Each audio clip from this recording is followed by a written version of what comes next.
Hello viewers, welcome to Madhulika classes. तो आज हम स्टार्ट करेंगे क्लास 7th का साइंस का 13th चैप्टर जो है मोशन एंड टाइम। तो हमने क्लास 6 में मोशन एंड टाइम चैप्टर में ये पढ़ा था कि there are different types of motion, है ना। पीरियोडिक मोशन होता है जो एक लगातार हो रहा है, सेम पोजीशन कवर कर रहा है ना। दूसरा हमने पढ़ा था कि स्ट्रेट लाइन में मोशन होता है। तीसरा पढ़ा था कि सर्कुलर मोशन होता है। ठीक है, तो अगर आपको याद है तो ठीक है, नहीं तो आप क्लास 6 की मेरी वीडियो देख सकते हैं, इसी चैनल पे अवेलेबल है। ठीक है, अब देखिए ये टेबल 13.1 दिया हुआ है। इसमें है यहाँ पे डिफरेंट टाइप्स ऑफ मोशंस दिए हुए हैं, एग्जाम्पल्स। ठीक है, आपको क्या करना है, आपको ये बताना है कि कौन सा टाइप है, अलॉन्ग स्ट्रेट लाइन है कि सर्कुलर है कि पीरियोडिक है। ठीक है, ये आप आसानी से बता सकते हैं। इसके लिए आप मेरी 6th क्लास की वीडियो भी देख सकते हैं। चलिए नेक्स्ट देखते हैं कि स्लो और फास्ट। अब कोई भी व्हीकल फास्ट मूव कर रही है बाकी सब से, या कोई व्हीकल स्लो मूव कर रही है बाकी सब के हिसाब से डिफरेंट टाइम में, ये हम कैसे बता सकते हैं, इसके बारे में जानते हैं। ठीक है, अब देखिए अगर हमें ये पता हो कि सभी व्हीकल सेम टाइम में स्टार्ट हुए हैं, जैसे कि रेस में होता है ना, 100 मीटर रेस हो रही है, तो उसमें जो सबसे पहले फिनिशिंग लाइन क्रॉस करता है, इसका मतलब वो फास्टर मूव किया है कि नहीं, है ना। चलिए, क्यों? क्योंकि उसमें हमें पता है कि यहाँ पे स्टार्टिंग लाइन है, यहाँ फिनिशिंग लाइन है, तो जो सबसे पहले ये फिनिशिंग लाइन क्रॉस किया वही सबसे फास्टर है, और जो सबसे लास्ट में क्रॉस करेगा वो सबसे स्लो है, क्योंकि सेम टाइम है ना। जो फर्स्ट आ जाता है उसके बाद हम टाइम देखते नहीं है ना। हमने देख लिया कि भाई ये फर्स्ट आ गया, चलिए ठीक है, ये वाला लास्ट आया है, इसका मतलब कि ये स्लोएस्ट और ये फास्टेस्ट है कि नहीं। ठीक है, नेक्स्ट देखते हैं, एक्टिविटी दी हुई है 13.1। इसमें क्या है, ये फिगर है। ठीक है, ये दो फिगर्स हैं 13.1 और 13.2। इसमें और इसमें सेम व्हीकल्स का दिखा रहा है। ये है थोड़ी देर पहले और ये है आफ्टर सम टाइम। ठीक है, तो इसमें आपको इन दोनों फिगर्स को देख के कुछ क्वेश्चंस पूछे गए हैं, उनका आंसर देना है कि कौन सा व्हीकल फास्टेस्ट है, कौन सा स्लोएस्ट है। ठीक है, इसके बारे में पूछा गया है। अब देखिए, अगर हमें ये पता हो कि कौन सा ऑब्जेक्ट ने मतलब 5 मिनट्स में या 10 मिनट्स में, जो भी टाइम इंटरवल है उसमें कितना डिस्टेंस कवर किया, ठीक है, तो उससे भी हम बता सकते हैं कि ये फास्टेस्ट है या स्लोएस्ट है ना। समझ रहे हैं आप? अगर आपको ये पता हो कि मान लीजिए 1 मिनट में 2 बसेज हैं, ठीक है, 2 बसेज हैं और हमने दोनों बसेज एक साथ स्टार्ट हुई, तो 1 मिनट में बस ए ने कितना डिस्टेंस कवर किया, मान लीजिए इसने 5 किलोमीटर्स कवर किया। ठीक है, अब बी बस ने कितना कवर किया, 3 किलोमीटर्स कवर किया। ठीक है, 1 मिनट में, तो वन टाइम सेम है, ठीक है, डिस्टेंस अलग अलग है, तो हम क्या कह सकते हैं कि भाई जो बस ए है वो फास्टर है, बस बी स्लोअर है ना। क्योंकि हमें पता है कि 5 बड़ा है, 5 किलोमीटर डिस्टेंस बड़ा है। सेम टाइम इंटरवल में हमें पता चल रहा है कि भाई ए ने ज़्यादा डिस्टेंस कवर किया, इसका मतलब उसकी स्पीड ज़्यादा रही है, वो तेज़ी से चला है ना। तो इसलिए हम कह सकते हैं अगर हमें किसी टाइम इंटरवल में कितना डिस्टेंस कवर किया गया है किसी ऑब्जेक्ट के द्वारा, तो हम बता सकते हैं कि उसकी वो फास्ट है या स्लो है। ठीक है, अब देखिए ये जो मैंने अभी आपको बताया उसी को कहते हैं स्पीड। ठीक है, क्या होती है speed? Distance covered by an object in a unit time is known as speed of that object. ठीक है, ये आपका स्पीड का डेफिनेशन है। ठीक है, इसको आपको याद रखना है। ठीक, अब ओके, अब देखिए अगर हम कह रहे हैं कि कोई भी कार या कोई भी व्हीकल 50 किलोमीटर्स पर आवर की स्पीड से चल रही है, इसका मतलब पता है आपको क्या हुआ कि वो 50 किलोमीटर्स 1 घंटे में कवर कर रही है, तभी उसकी स्पीड है 50 किलोमीटर पर आवर। ठीक है, पर आवर का मतलब हुआ 1 घंटे में वो 50 किलोमीटर्स डिस्टेंस कवर कर रही है। ठीक है, तो ये हो गई उसकी स्पीड।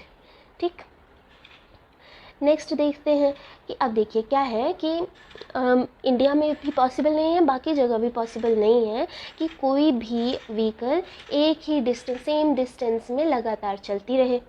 ठीक है, ऐसा बहुत ही कम होता है। ठीक है, तो क्या कहते हैं उसको, जब कोई भी ऑब्जेक्ट, ठीक है, जब कोई भी ऑब्जेक्ट की स्पीड एक स्ट्रेट लाइन में चेंज होती रहती है। मान लीजिए 1 मिनट के लिए वो 20 किलोमीटर पर आवर की स्पीड से गया, फिर नेक्स्ट 1 मिनट में वो 40 किलोमीटर पर आवर की स्पीड से गया, नेक्स्ट 1 मिनट में भाई बहुत ट्रैफिक आ गया तो वो 5 किलोमीटर पर आवर की स्पीड से चल रहा है। ठीक है, तो ये क्या हो रहा है, उसकी स्पीड हर मिनट चेंज हो रही है ना, विद टाइम उसकी स्पीड चेंज होती जा रही है। तो ऐसे में इसको क्या बोलेंगे, नॉन यूनिफॉर्म मोशन। ठीक है, इसको बोलेंगे नॉन यूनिफॉर्म मोशन। अब नेक्स्ट, अगर किसी ऑब्जेक्ट की अगर वो स्ट्रेट लाइन में चल रही है विद अ कांस्टेंट स्पीड, ठीक है, कांस्टेंट स्पीड का मतलब हुआ कि अगर 50 किलोमीटर्स पर आवर की स्पीड से चल रही स्टार्ट हुई है तो 50 किलोमीटर पर आवर की स्पीड से ही चले जा रही है, स्पीड उसका चेंज नहीं हो रहा है, वो हो जाएगा बेटा यूनिफॉर्म मोशन। ठीक है, अब जो यूनिफॉर्म मोशन होता है उसमें एवरेज स्पीड और एक्चुअल स्पीड सेम होती है। ठीक है, उसकी एवरेज और एक्चुअल स्पीड क्या होगी, सेम होगी। देखिए यहाँ लिखा हुआ है, in uniform motion the average speed is same as actual speed. ठीक है, ओके। नेक्स्ट देखिए, अब मैंने बताया था आपको स्पीड क्या होता है ना, स्पीड होता है the total distance covered in a unit time, है ना। तो इसका एक फॉर्मूला होता है, वो ये है, क्या है, speed is equal to total distance covered upon total time taken. ये होता है स्पीड का formula. s is equal to D by T, D क्या हो गया, total distance covered, and T क्या हो जाएगा, टोटल टाइम टेकन। ठीक है, ये आपको याद रखना है, इसके बेसिस पे न्यूमेरिकल्स दिए होते हैं, वो आपको सॉल्व करना होता है। ठीक, अब मेजरमेंट ऑफ टाइम। ठीक है, अब टाइम कैसे मेजर होता था, पहले के लोग ना सन से फॉर्म होने वाली शैडो को देख के बता लेते थे कि ये टाइम हो रहा होगा, लेकिन अब देखिए हमारे पास कितने अलग अलग तरीके के क्लॉक्स हैं जिससे हम बता सकते हैं कि क्या टाइम है। कुछ देखिए, ये वॉल क्लॉक, ये स्टेबल क्लॉक, ये डिजिटल क्लॉक, है ना, इस तरह से क्लॉक्स हैं। तो देखिए क्या है, हमारे एंसेस्टर्स नेचर पे डिपेंड करते थे, है ना, वो नेचर को देख के टाइम बताते थे। जैसे कि अगर सनराइजेस, जैसे एक सनराइज़ हुआ फिर नेक्स्ट डे जो सनराइज़ हुआ तो उन दोनों के बीच का जो टाइम हुआ वो एक दिन हुआ। ठीक है, तो time between one sunrise and the next was called a day. ठीक है, उसी तरह से मंथ जो मेजर होता था वो मून के हिसाब से मेजर करते थे। ठीक है, जो पूरा एक न्यू मून होता है उससे स्टार्ट करते थे, और जब नेक्स्ट न्यू मून होता था तब तक वो एक मंथ हुआ। इसी तरह ईयर पे क्या था कि अर्थ जो है पूरा एक रेवोल्यूशन कंप्लीट कर देता है सन के चारों तरफ, वो होता है ईयर। ठीक है, इस तरह से ये लोग इसको मेजर कर लेते थे। लेकिन अब जो छोटा छोटा टाइम इंटरवल है, शॉर्टर वाला, उसको कैसे मेजर करेंगे, उसके लिए अब तो क्लॉक्स एंड वॉचेज़ हैं, है ना, लेकिन पहले ऐसा नहीं था। तो अब देखिए क्या है, अब हम देखते हैं कि क्लॉक कैसे वर्क करता है। ठीक है, वर्किंग ऑफ क्लॉक कॉम्प्लेक्स होता है। ठीक है, लेकिन हमने एक चीज़ देखा है कि ये पीरियोडिक मोशन होता है इसमें, और उसी को यूज़ करते हैं क्लॉक में। ठीक है, क्या है, सिंपल पेंडुलम का जो मोशन होता है, ये देखिए लिखा हुआ है, one of the most well known periodic motion is that of simple pendulum. Pendulum ये देख रहे हैं इसमें है, ठीक है, इसी को बोलते हैं पेंडुलम। ठीक है, देखिए क्या है, इस तरह से हमने एक स्ट्रिंग लेना है और उसमें नीचे एक बॉल इस तरह से लटका देनी है। ठीक है, और उस स्ट्रिंग को ऊपर किसी से बांध देना है। अब इस बॉब को, ये इसको बॉब बोलते हैं। ठीक है, इसको इधर ले जाके हम छोड़ देंगे, तो ये यहाँ देखिए ये दिया हुआ है इसमें। ठीक है, ये है। ठीक है, इसको इधर ले गए और छोड़ दिया, तो जब ये ओ से बी, बी से फिर ओ से ए, और फिर बैक टू ओ, इतना कर लेगा तो ये हो गया एक मोशन इसका। ठीक है, एक ऑसिलेशन इसको बोलते हैं, जो टू एंड फ्रो, ये देखिए इस तरह से ना, ऐसे फिर ऐसे फिर ऐसे ऐसे होता ही रहेगा। ठीक है, इसको बोलते हैं टू एंड फ्रो मोशन। क्या बोलते हैं, टू एंड फ्रो मोशन। ठीक है, टू एंड फ्रो का क्यों हुआ, क्योंकि ओ से पहले ए पे गया, फिर ए से ओ आया, फिर ओ से बी पे गया, फिर बी से ओ पे आया। ठीक है, तो यहाँ जा रहा है, फिर यहाँ, फिर यहाँ, फिर यहाँ, इस तरह से कर रहा है, तो इसको टू एंड फ्रो मोशन बोलते हैं। जब ये एक बार पूरा कंप्लीट करता है सर्कल तो उसको क्या बोलते हैं, वन ऑसिलेशन। ठीक है, वन ऑसिलेशन बोला जाता है। देखिए यहाँ पे है, सब लिखा हुआ है। A simple pendulum consist of a small metallic ball और a piece of stone suspended from a rigid stand by a thread. The metallic ball is called bob. ठीक है, ऑफ द पेंडुलम। ये जो फिगर दिया हुआ है 13.4 A and B, इसमें आपको शो किया गया है कि पेंडुलम, ये वाला जो ए वाला है उसमें पेंडुलम रेस्ट पर है। क्यों रेस्ट पे? इसलिए क्योंकि ओ पोजीशन पे है, ठीक है, यहाँ पर बीच में है, ठीक है। बी में हमने उसको दिखाया होगा कि जब हमने पेंडुलम को ए पे ले जाके छोड़ा तो ए से पहले ओ पे, फिर ओ से बी पे, फिर बी से ओ पे आएगा, ठीक है। तो ये एक ऑसिलेशन हुआ। Flow motion of a simple pendulum is an example of periodic motion or an oscillatory motion, ठीक है। इसी को oscillatory motion भी कहते हैं। तो पेंडुलम को हम क्या कह सकते हैं? Pendulum is said to have completed one oscillation with its bob starting with from its mean position O. O से स्टार्ट होगा and moves to A and then again back to B and then back to O, ठीक है। तब ये बोला जाएगा it has completed one oscillation, one complete oscillation when its bob moves from extreme position A to other extreme position B and comes back to A. The time taken by pendulum to complete one oscillation is called its time period, ठीक है, समझ गए आप। एक oscillation जब हो गया इसका तो इसको बोलते हैं वन टाइम पीरियड, ठीक है। इसका ये टाइम पीरियड हुआ, ठीक है। अब क्या करना है? आपको एक एक्टिविटी परफॉर्म करनी है। इस एक्टिविटी में आपको क्या करना है? सिंपल एक पेंडुलम लेना है और उसकी स्ट्रिंग आप अपनी मर्ज़ी की लेंथ का ले सकते हैं या फिर 1 मीटर ले सकते हैं, ठीक है। उसमें बॉब रहेगा, ठीक है। अब क्या करना है? आपको जो है उसका टाइम पीरियड को मेजर करना है। कैसे मेजर करना है? उसकी मीन पोजीशन आप मार्क कर लीजिए वॉल पे, ठीक है। और उसके बाद फिर उसको उसका एक ए, जिस तरह जैसे इसमें किया गया है ना, ए पे लेके गए या बी पे लेके गए फिर छोड़ दिया, तो वो किस तरह से ऑसिलेशंस कवर कर रहा है उस तरह से ऑसिलेशन वो कवर करे और फिर आपको अपने स्टॉप वॉच में टाइम रिकॉर्ड करना है, ठीक है। तो आपको जो पेंडुलम का जो मोशन है उसको चेक करना है कि वो कितनी देर में एक ऑसिलेशन कंप्लीट करता है, ठीक है। उसके लिए आपको क्या करना है? अपना स्टॉप वॉच स्टार्ट कर दीजिए और उसका पेंडुलम का मोशन स्टार्ट करवाइए, ठीक है। उसके बाद फिर काउंट करते रहिए कि उसने कितने कंप्लीट ऑसिलेशंस किए और फिर रिकॉर्ड कीजिए उसको कितना टोटल टाइम लगा, ठीक है, टोटल टाइम। और फिर उसके बाद फिर आपको इस टेबल में भी फिल करना है, ठीक है। टाइम टेकन मान लीजिए 20 ऑसिलेशंस करवाने हैं आपको, ठीक है। तो 20 ऑसिलेशंस में उसको कितना टाइम लगा? 42 सेकेंड्स लगा।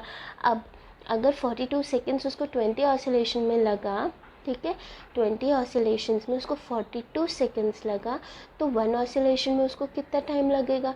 तो इसके लिए क्या करते बेटा? क्रॉस, ठीक है, क्रॉस मल्टीप्लिकेशन। तो 1 इंटू 42 अपॉन 20, ठीक है। तो ये क्या हो जाएगा? 10 और ये हो जाएगा 21,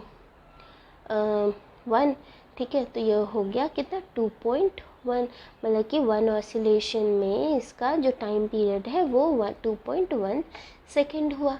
समझ में आया आपको ये? ठीक है, इस तरह से आपको रिकॉर्ड करना है।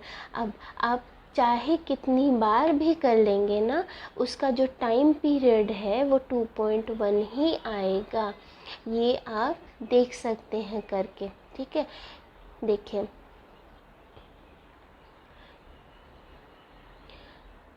The time period of a pendulum nearly the same in all cases, ठीक है, सभी केसेस में सेम ही आएगा। Note that a slight change in initial displacement does not affect the time period of a pendulum, ठीक है। तो जो अब के जो वॉचेस हैं या वॉल क्लॉक्स हैं वो सब इलेक्ट्रिक सर्किट होता है उसमें, ठीक है, वो इलेक्ट्रिक सर्किट पे वर्क करते हैं, ठीक है। क्यों? क्योंकि उसमें हम सेल्स लगाते हैं ना, तो इन क्लॉक्स को क्या बोलते हैं? क्वार्ट्ज क्लॉक, ठीक है। क्या बोलते हैं बच्चों? Quartz clock. ये देखिए लिखा हुआ है क्वार्ट्ज, QUARTZ, ठीक है, ये क्वार्ट्ज क्लॉक होता है। तो जो टाइम इससे मेजर होता है वो ज़्यादा एक्यूरेट होता है जो देन जो अवेलेबल थे अर्लियर वॉचेस, ठीक है। ये क्वार्ट्ज क्लॉक्स होते हैं हमारे, ठीक है। अब देखिए, स्पीड की और टाइम की यूनिट क्या होगी? हमने पढ़ा हुआ है कि टाइम की जो यूनिट होती है वो क्या होती है? सेकंड होती है, ठीक है। और इसका सिंबल क्या होता है? S होता है, ठीक है। हम देखिए क्या है, अगर ये टाइम की यूनिट होती है, लेकिन अगर हमें ज़्यादा टाइम मेजर करना है, जैसे अब 1 आवर में 3600 सेकेंड्स होते हैं, ठीक है। क्यों? देखिए 60 × 60 हो जाता है ना, 60 सेकेंड्स इन 60 मिनट्स, ठीक है।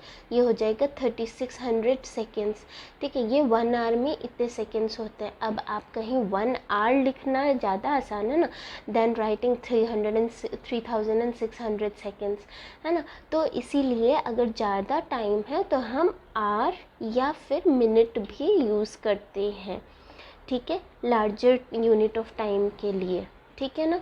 ये हो गया, आपका समझ में आ गया होगा। अब देखिए, अब ये तो हो गया हमारा यूनिट टाइम का। देखते तो स्पीड का हम यूनिट कैसे निकालेंगे। स्पीड के फॉर्मूले से, स्पीड का क्या फॉर्मूला था, total distance covered upon total time taken. तो डिस्टेंस किस डिस्टेंस की यूनिट क्या होती है, हम ऐसे तो बोलते हैं इतने किलोमीटर्स या इतने मीटर्स, है ना, ऐसे ही लिखते हैं। तो किलोमीटर या फिर मीटर, है ना। और टाइम का क्या यूनिट होता है, आवर होता है या फिर सेकेंड्स होता है या मिनट्स होता है, ठीक है। तो इस तरह से हमारी क्या हो गई, ये देखिए यूनिट आ गई इसकी, किलोमीटर पर आवर या फिर मीटर पर सेकेंड, ये हो जाएगी हमारी स्पीड की यूनिट, ठीक है। समझ गए आप। ये जो डिवीजन में होता है इसको पर बोलते हैं, ठीक है, किलोमीटर पर आवर या फिर मीटर पर सेकेंड, ठीक है। छोटी यूनिट है ना, मीटर भी छोटी है और सेकेंड भी छोटी है, इसीलिए दो छोटी यूनिट को एक साथ लिखेंगे, दो बड़ी यूनिट्स को एक साथ लिख दिया। अलग भी हो सकता है, किलोमीटर पर सेकेंड भी हो सकता है या मीटर पर आवर भी हो सकता है, ठीक है, इस तरह भी हो सकता है, ठीक है। कन्वर्जन रहता है, वो आगे आप सीखेंगे। चलिए, ये हो गया हमारा इस तरह से। देखिए, you must remember the symbol of all units are written in singular, ठीक है, सब सिंगुलर में लिखा होता है। द स्पीड क्या है, speed is distance upon time, the basic unit of speed is metre per second, ठीक है। ऑफकोर्स अगर आपको ज़्यादा है तो मीटर पर मिनट या किलोमीटर पर आवर में भी आप उसको रिप्रेजेंट कर सकते हैं, ठीक है। इसी तरह से जितने भी सिंबल्स होते हैं वो हमेशा सिंगुलर होते हैं। आप ऐसे नहीं लिखेंगे जैसे किलोमीटर्स पर आवर्स, नहीं, किलोमीटर पर आवर, ठीक है, या metres per seconds, no, you don't have to write that, you will write हमेशा सिंगुलर में, ठीक है। देखिए एक इंटरेस्टिंग सी स्टोरी है, क्या है, गैलीलियो गैलीली की, ठीक है। गैलीलियो गैलीली नाम के एक फेमस साइंटिस्ट थे, आपने सुना होगा उनके बारे में। उन्होंने ही डिस्कवर किया था टाइम पीरियड को, पेंडुलम के, ठीक है। तो क्या हुआ था, एक दिन गैलीलियो गैलीली एक चर्च में बैठे थे, तो उन्होंने देखा एक सीलिंग से सस्पेंडेड चेन है और वो धीरे धीरे अपना एक साइड से दूसरी साइड मूव हो रहा है। तो उन्होंने उसको देखा और उन्होंने ये नोटिस किया कि जो उनकी पल्स रेट है वो और जो टाइम इंटरवल है उस सस्पेंडेड चेन का वो सेम था। अब वो गए और उन्होंने बहुत सारे पेंडुलम्स के साथ ही अपना ऑब्जर्वेशन को वेरीफाई किया। इसी तरह से उनको पता चला कि जो टाइम पीरियड होता है पेंडुलम का, उसी से फिर उन्होंने क्या तो उनको ये पता चला कि पेंडुलम जो होती है of a given length takes always the same time to complete one oscillation, ठीक है। इसी ऑब्जर्वेशन के बेसिस पे उन्होंने पेंडुलम क्लॉक्स को डेवलप किया और फिर winding clocks and wrist watches were refinements of pendulum clock, ठीक है, समझ गए आप। चलिए नेक्स्ट देखते हैं। Now different units of time are used depending on the need. For example, अगर आपको अपनी एज बतानी होगी तो फिर आप डेज़ या आवर्स में तो नहीं बताएंगे ना, आप ईयर्स में बताएंगे, है ना, ठीक है। उसी तरह से अगर आपको अपने घर से अपने स्कूल का डिस्टेंस बताना हो, ठीक है, और बहुत ज़्यादा डिस्टेंस हो या टाइम जो कवर हो रहा है वो ज़्यादा है, तो आप उसको ईयर में तो नहीं बता पाएंगे ना। तो उसको इसीलिए बोला जाता है कि डिपेंडिंग ऑन द नीड हम अपना जो टाइम का या स्पीड का यूनिट है वो अलग अलग यूज़ करते हैं, ठीक है। चलिए नेक्स्ट देखते हैं हम, मेजरिंग स्पीड, ठीक है। अब स्पीड को कैसे मेजर किया जाता है, तो स्पीड को मेजर करना है तो आपको इसमें एक्टिविटी दी हुई है।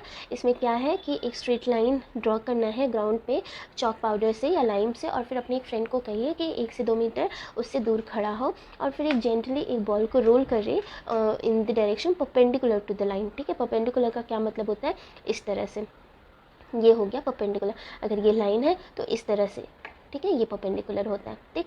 नाउ अब उसके बाद फिर आप time note the time at the movement of ball crosses the line and also when it comes to rest, ठीक है। अब आपको देखना है कि कितना टाइम लगा उसको बॉल को रेस्ट पे आने में, ठीक है।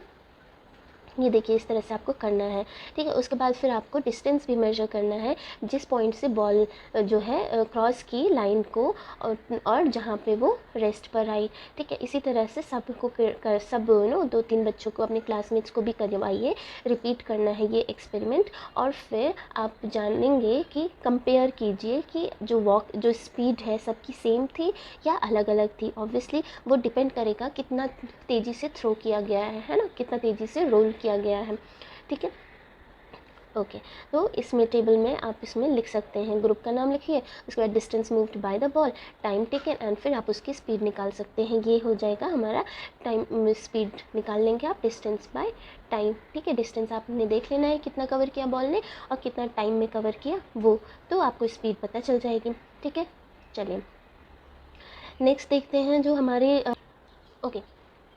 तो देखिए अगर इस तरह से हमने देख लिया है स्पीड होती है डिस्टेंस अपॉन टाइम, तो अगर आपको डिस्टेंस निकालना हो और स्पीड और टाइम दिया हो तो क्या हो जाएगा मालूम, डिस्टेंस कैसे निकलेगा, ये हो जाएगा, मान लीजिए स्पीड के नीचे 1 कर दीजिए और ये हो जाएगा फिर क्रॉस मल्टीप्लिकेशन, डिस्टेंस निकालें तो डिस्टेंस इधर आ जाएगा, डिस्टेंस इंटू 1 हो जाएगा और यहाँ स्पीड इंटू टाइम हो जाएगा। तो डिस्टेंस जब निकालना होता है तो स्पीड और टाइम को मल्टीप्लाई कर देते हैं, ठीक है।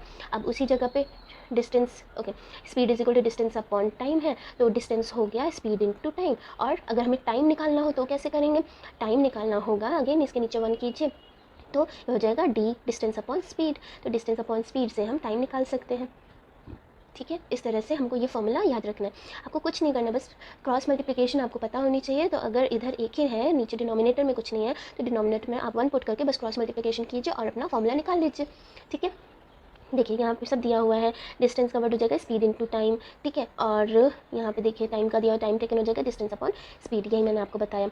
अब देखिए जो बसेज होती हैं, जो व्हीकल्स होती हैं, उनके डैशबोर्ड पे दिखाता रहता है ना कितना डिस्टेंस कवर हुआ, ठीक है। तो वो कौन सा मशीन होता है, उसको बोलते हैं स्पीडोमीटर। क्या बोलते हैं, स्पीडोमीटर। ये रिकॉर्ड करता है कि कितना डिस्टेंस कवर किया गया है, मतलब कितनी स्पीड है, ठीक है। समझ गया, स्पीडोमीटर है ना, तो स्पीड कवर करेगा, ठीक है। ये देखिए अलग अलग एनिमल्स का आपको स्पीड दिया हुआ है इन किलोमीटर पर आवर, आपको इसको मीटर पर सेकंड में कन्वर्ट करना है। तो बहुत ही सिंपल है, मान लीजिए 320 किलोमीटर पर आवर दिया हुआ है, तो 320 किलोमीटर है ना, तो किलोमीटर को अगर मीटर में करना हो, 1 kilometre is equal to how much metre, 1000 metre होता है ना, तो इंटू 1000 कर दीजिए, और मीटर और आवर दिया हुआ है, पर आवर दिया हो तो 60 इंटू 60 सेकेंड्स करना है, तो ठीक है। इस तरह से ये हो जाएगा, ठीक है। इसको आप जो है सॉल्व कर लेंगे तो आ जाएगा। इसी तरह से अगर मान लीजिए आपको ये 40 ह्यूमन वाला करना है, 40 किलोमीटर पर आवर दिया हुआ है, इसको मीटर पर सेकंड में करना है, तो 40 इंटू 1000 अपॉन 60 इंटू 60, इसको आपने सॉल्व कर लेना है, ठीक है। तो उतना हो जाएगा उसकी speed in metre per second. इसी तरह से जब आपको किलोमीटर पर आवर में कुछ भी दिया हो तो आप इस तरह से मीटर पर सेकेंड में उसको कन्वर्ट कर सकते हैं, ठीक है। चलिए आगे बढ़ते हैं, स्पीडोमीटर आपको पता चल गया है। अब देखिए कोई कोई होता है ना, उसमें आपको ये देखिए यहाँ पे दिखा रहा है, ये देखिए ये है ना, हाँ ये देखिए ये किलोमीटर पर आवर जहाँ लिखा है वो आप समझ गए स्पीड बता रहा है। तो ये जो स्पीड बताता है ये क्या है, ये है स्पीडोमीटर, ठीक है। और यहाँ देख रहे हैं किलोमीटर में बता रहा है, मतलब कि डिस्टेंस बता रहा है ना। तो जब डिस्टेंस बताता रहता है वो उसको क्या बोलते हैं, उसको बोलते हैं ओडोमीटर। क्या बोलते हैं, ओडोमीटर, ठीक है। ओडोमीटर यहाँ देखिए लिखा हुआ है, there is also another meter that measures the distance moved by the vehicle, this meter is known as odometer, ठीक है। अब देखिए, अब अगर अलग अलग टाइम पीरियड में आपको पता रहे कि हाँ इतने टाइम पे इतना डिस्टेंस हुआ, फिर उसके नेक्स्ट टाइम में हाफ एन आवर बाद इतना डिस्टेंस हुआ, ठीक है। तो उससे आपको स्पीड अगर निकालनी होगी तो आप कैसे निकालेंगे, तो उसके लिए हम प्लॉट करेंगे डिस्टेंस टाइम ग्राफ, ठीक है। डिस्टेंस टाइम ग्राफ बनाने के लिए हमको इस तरह से कुछ डाटा होना चाहिए, इसको बोलते हैं डाटा, ठीक है। ये देखिए ओडोमीटर की रीडिंग है यहाँ पे, और distance from the starting point दिया हुआ है, डिस्टेंस कवर्ड दिया हुआ है, ठीक है। और ये देखिए टाइम यहाँ पे दिया हुआ है, ठीक है। तो टाइम भी है हमारे पास और स्पीड भी है, सॉरी डिस्टेंस भी है, तो हम डिस्टेंस और टाइम वाला ग्राफ बनाएंगे। तो उसके लिए क्या करेंगे, देखिए इस तरह से जो ग्राफ दिखता है आपको, इसको बोलते हैं बेटा बार ग्राफ। क्या बोलते हैं, बार ग्राफ। ये जो है ना ये बार्स है, ठीक है। बार मतलब जैसे लोहे के खंभे टाइप होते हैं ना, उनको बार्स बोलते हैं। आप चॉकलेट का बार होता है ना, चॉकलेट बार्स होते हैं, उसी तरह का ही तो दिख रहा है ये, तो इसीलिए इसको बोलते हैं बार ग्राफ, ठीक है। इसी तरह से कई तरह के ग्राफ्स होते हैं, जैसे कि ये है पाई चार्ट, ठीक है। इस तरह से जैसे मैंने आपको बताया था कि जो हमारा एटमॉस्फेयर है उसमें सबसे ज़्यादा जो गैसेज है उसमें नाइट्रोजन सबसे ज़्यादा है, उसका ऑक्सीजन है, बाकी और गैसेस कम है, ठीक है। तो ये एक सर्कल सा जो ग्राफ दिखता है उसको बोलते हैं पाई चार्ट, ठीक है। ये एक और ग्राफ है, इसको बोलते हैं लाइन ग्राफ, एक लाइन साइन तो है, ठीक है, तो इसको बोलते हैं लाइन ग्राफ। अब देखते हैं हम ग्राफ पेपर पे किस तरह से हम ग्राफ को ड्रॉ कर सकते हैं। तो उसके लिए आपको क्या करना है, आपको एक ग्राफ पेपर लेना है। ग्राफ पेपर कुछ इस तरह का दिखता है, ठीक है। आपके जो प्रैक्टिकल नोटबुक्स हैं उसमें ग्राफ पीछे की तरफ ग्राफ पेपर्स दिए होते हैं, आप वहाँ से ले सकते हैं, ठीक है। अब उस ग्राफ पेपर पर आपको एक इस तरह से परपेंडिकुलर लाइन्स ड्रॉ करनी होती हैं, ठीक है। ये जो है इसको हॉरिजॉन्टल लाइन जो होती है वो उसको बोलते हैं एक्स एक्सिस, ठीक है, एक एक्स डैश। और ये जो वर्टिकल लाइन है इसको बोलते हैं वाई एक्सिस, वाई डैश। और जो जहाँ पे कट कर रहे हैं दोनों उसको बोल देते हैं ओ, ठीक है। ये हो गया। अब देखिए यहाँ आपके पास एक डाटा होना चाहिए कि किसका आपको ग्राफ बनाना है। तो इस तरह से हमारे पास ये जो डाटा है इसमें दिया हुआ है, टाइम इन मिनट दिया हुआ है और डिस्टेंस कवर्ड दिया हुआ है, ठीक है। तो अब हम ग्राफ बनाना शुरू करते हैं। सबसे पहले क्या लेंगे, हम एक ग्राफ पेपर लेंगे, उस पर इस तरह से दो परपेंडिकुलर लाइन्स बनाएंगे, ठीक है। ये जो हॉरिजॉन्टल वाला है उसको एक्स और इसको वाई कर देंगे, ठीक है। अब क्या करना है, अब आपको क्या करना है, जैसे ये ओ हो गया, ठीक है, ओ मतलब यहाँ पे 0 है, ठीक है। अब देखिए जो आपका ग्राफ पेपर है ना उसमें इस तरह से छोटी छोटी लाइंस बनी होती है। पहले पतली पतली लाइंस बनी तो फिर एक मोटी सी लाइन बनी होती है, फिर पतली लाइन बनी तो फिर मोटी सी बनी होती है ना, इस तरह से बना होता है। तो ये जो पूरा एक पतली से दूसरी एक मोटी लाइन से दूसरी मोटी लाइन तक का जो डिस्टेंस होता है उसको 1 सेंटीमीटर होता है, ठीक है, इधर भी और इधर भी, ठीक है। तो अब आपको क्या करना है, आपको ये देखना है अपने डाटा के हिसाब से कि आप क्या स्केल लेंगे, इसको बोलते हैं स्केल मेजर करना, ठीक है। तो 1 centimetre will be equal to, मान लीजिए 1 मिनट हमारे लिए इस ग्राफ को देखते हुए, ठीक है। और ये हो गया हमारे एक्स एक्सिस पे, और वाई एक्सिस पे क्या हो जाएगा, 1 centimetre will be equal to 1 kilometre, ठीक है। इस तरह से हम ले लेंगे स्केल। अब जब स्केल भी ले लिया उसके बाद फिर क्या करेंगे, ये देखिए यहाँ choose a scale to represent distance and another to represent time on the graph, ठीक है। उसके बाद ये हो गया। अब क्या करेंगे, जो हमारा ये डाटा दिया हुआ है उसी के हिसाब से हम पूरे ग्राफ पे मार्क कर लेंगे, ठीक है। देखिए इस तरह से ये हो गया वाई एक्सिस, ये हो गया एक्स एक्सिस, यहाँ है 0, ठीक है। 1 सेंटीमीटर मान लीजिए आपने एक्स एक्सिस पे टाइम लिखना है और वाई एक्सिस पे आपको डिस्टेंस लिखना है। तो 1 सेंटीमीटर पे यहाँ 1 मिनट, फिर नेक्स्ट 1 सेंटीमीटर पे 2 मिनट, फिर नेक्स्ट पे 3, फिर नेक्स्ट पे 4, 5, इस तरह से आपको इधर मार्क करना है। सेम इधर भी मार्क कर देना है 1 2 3 4 5 किलोमीटर्स, ठीक है, इस तरह से मार्क कर देना। अब देखिए जब आप अब देखिए यहाँ पे भी आपका डाटा है, यहाँ पे भी आपका डाटा है, ठीक है। तो आपको ये देखना है कि 1 मिनट पे कितना डिस्टेंस हुआ था, तो 1 किलोमीटर। तो 1 और ये 1 जहाँ पे ये हो रहा है वहाँ पे एक छोटा सा सर्कल, इसी तरह से 2 पे, इसी तरह से 3 पे, इसी तरह से 4 पे। तो आप देखेंगे कि एक स्ट्रेट लाइन ड्रॉ हो रही है। अगर ये स्ट्रेट लाइन बन रही है इसका मतलब कि ये जो डाटा दिया है वो यूनिफॉर्म मोशन का दिया है, ठीक है। अगर स्ट्रेट लाइन है तो यूनिफॉर्म मोशन है वो, क्यों, क्योंकि हर मिनट ही उतना ही स्पीड रहेगी, उसकी स्पीड नहीं चेंज हो रही है, ठीक है। चलिए इस तरह से हम ग्राफ प्लॉट करना जान गए, ठीक है। देखिए वही किया है, ठीक है। आप इसको एक बार रीड करेंगे तो आपको और अच्छे से समझ में आ जाएगा, ठीक है। अगर आपको कोई डाउट है तो प्लीज़ आप कमेंट सेक्शन में लिखिए, तो मैं इसे और अच्छे से एक्सप्लेन कर दूँगी, फिर से कर दूँगी, नहीं तो आप फिर से मेरा ये वीडियो देख सकते हैं। बहुत ही आसान है ग्राफ बनाना, ठीक है। बस आपको स्केल का जो है डिसाइड करना पड़ता है कि 1 सेंटीमीटर में कितना लेना है, ठीक है। वो आप अपनी जो डाटा है, जिस डाटा के बेसिस पे आप ग्राफ ड्रॉ कर रहे हैं उस पर डिपेंड करेगा, ठीक है। तो इस तरह से इसमें और भी एग्जाम्पल दिया हुआ है, आप इसको रीड कर लीजिए एक बार तो आपको अच्छे से समझ में आ जाएगा। तो ये हो गया हमारा चैप्टर फिनिश। और ये हमने कीवर्ड्स भी देख लिए, मैंने आपको बताया बार ग्राफ क्या होते हैं, ग्राफ्स हैं, non uniform motion, oscillation, simple pendulum, speed, time period, uniform motion and unit of time, ठीक है। तो इसमें सिंपल आपको मेन क्या था, स्पीड की डेफिनेशन, स्पीड का जो फॉर्मूला है कैलकुलेट करने का वो, ठीक है। और स्पीड के ही फॉर्मूले से आप डिस्टेंस और टाइम का भी फॉर्मूला निकाल सकते हैं। स्पीड और टाइम की यूनिट क्या होती है वो, और किलोमीटर पर आवर से मीटर पर सेकेंड में कन्वर्ट करना, ठीक है। और ग्राफ प्लॉट करना, यही मेन था इस चैप्टर में। तो हमने ये सब पढ़ लिया है। इस तरह से हमारे चैप्टर फिनिश हो गया। आपको कोई डाउट है तो प्लीज़ कमेंट कीजिए और मेरे चैनल को सब्सक्राइब कीजिए, वीडियो को लाइक कीजिए और फ्रेंड्स के साथ शेयर कीजिए। Thank you.